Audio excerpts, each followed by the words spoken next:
Қорқыту үшін ғана жібереміз, бақсам басқа мақсат жоқ. Тіпті пайғамбарымыз саллаллаху алейхи сахабалар айтады, біз пайғамбарымыз саллаллаху айтатындай, егер бір аққан жұлдызды көрсеңдер, тез көздеріңді алып кетіңдер, бізге қараудан тыйып тастаған еді дейді ғой.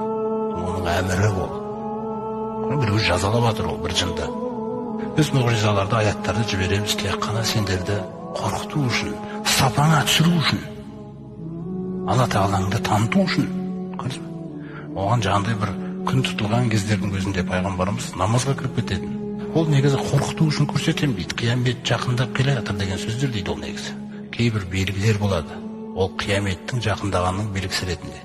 Мысалы, ертең болашақта жаңағыдай күннің батыстан шығуы, Иса пайғамбардың түсуі деген белгілер бар.